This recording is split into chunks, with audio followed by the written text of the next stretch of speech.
Life बद्दल बोलणं या गोष्टी मला चुकीच्या वाटल्या. तू माझ्या एज बद्दल जेव्हा बोलतो ते पर्सनल आहे. तुझं डायव्होर्स काय झालं? डायव्हर्स काय काढतोय माझा?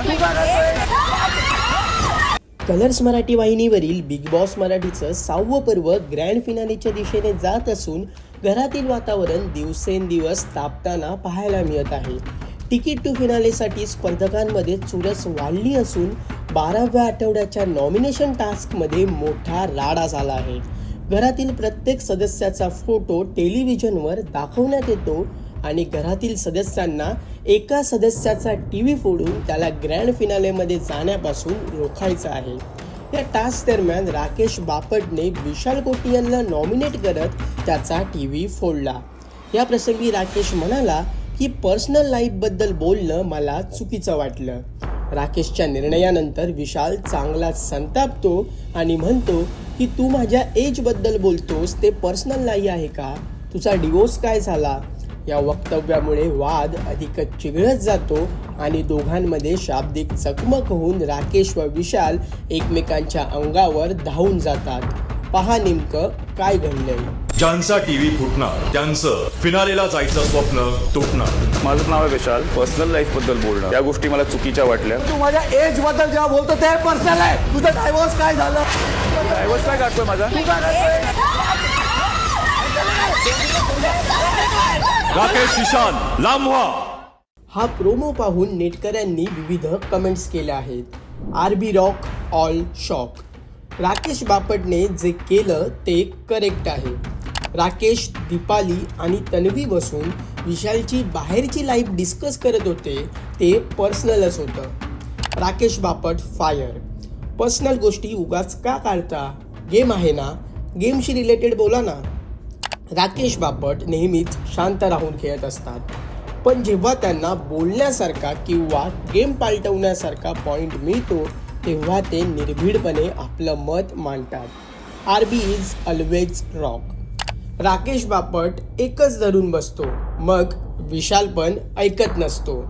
प्रेक्षको, राकेश आणि विशालमधील राड्याबाबत तुम्हाला काय वाटतं हे कमेंट्स करून नक्की कळवा.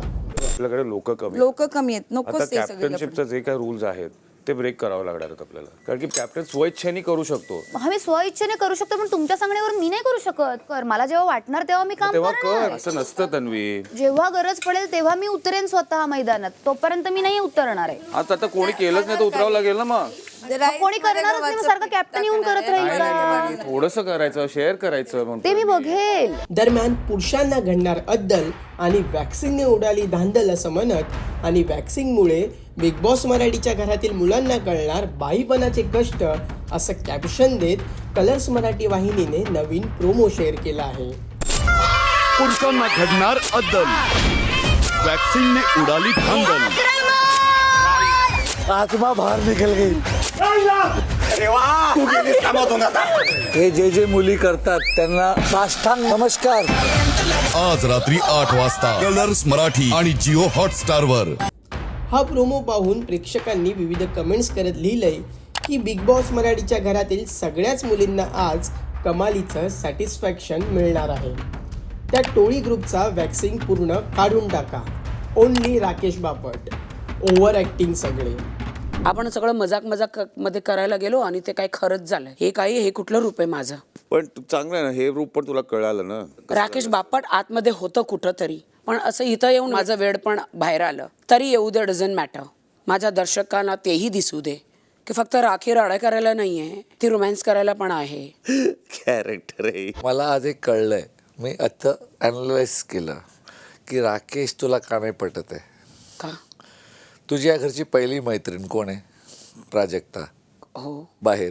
संकेत तुझा दुसरा मित्र बाहेर. राकेश पटल्या तो बाहेर.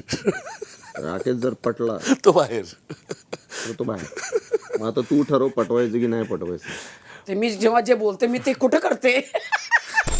प्रेक्षको, 12व्या आठवड्यात कोणते स्पर्धक नॉमिनेट होतील आणि हा व्हिडिओ तुम्हाला कसा वाटला हे आम्हाला कमेंट करून नक्की कळवा.